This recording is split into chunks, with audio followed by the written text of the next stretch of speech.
Nā he tohu pea o te tipu haere o te ao ohanga Māori, te whakarewatanga o te rōpū Māori o BNZ ki Tāmaki Makaurau.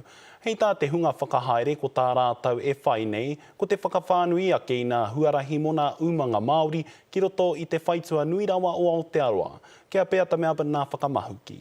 Ki te whiti o Tāmaki, te whare o Pēke Aotearoa ki Highbrook e noho ana te rōpū Māori Pēke.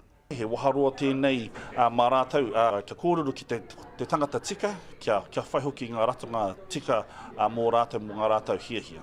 Kua piki te tono mai a ngai Māori me ngā rōpū iwi mō ngā momo mahi Pēke mai ngā wāhanga pēnei te hoko whare, te ahu whenua me te mahinga nahere.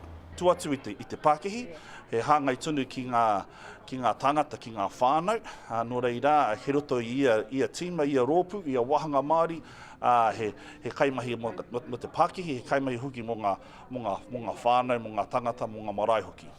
Me tōna whakapono he kaupapa tēnei hoki mā ngā mātanga, o tira nā kaimahi katoa o Pēke Aotearoa. It will show our people within our organisation to actually want to start to strive to actually be part of our Tāmaki Māori business banking team. E ai hoki ki te rōpū Pēke Māori o Tāmaki, ka nui ngā paenga i roto i te whakarōpū i wā rātau pūkenga me te aropū ki ngā hiahia a ngai Māori. Ko te tino rerekētanga i roto i te Pākihi Māori me ki, ko te whakawhanaungatanga, he mea whakaihirahira tērā ki te iwi Māori. From where we were 6 years ago, I know for a fact that we were banking probably one iwi out in this area. We've got at least 10 that we do today. He ruarau miriona tāra ka hua mai ina whakatauna tiriti mai ngā iwi o Tāmaki Makaurau. He oi ai ki tēnei rōpū Māori o BNZ, ka hua rua tērā whika mai ngā hapuri whānui o Tāmaki Makaurau nei i raro i ngā mahi ahunga moni.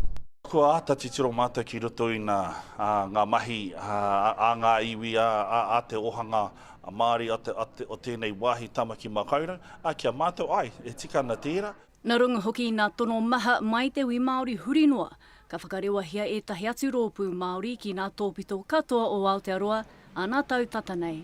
Pea to Melbourne, te karere.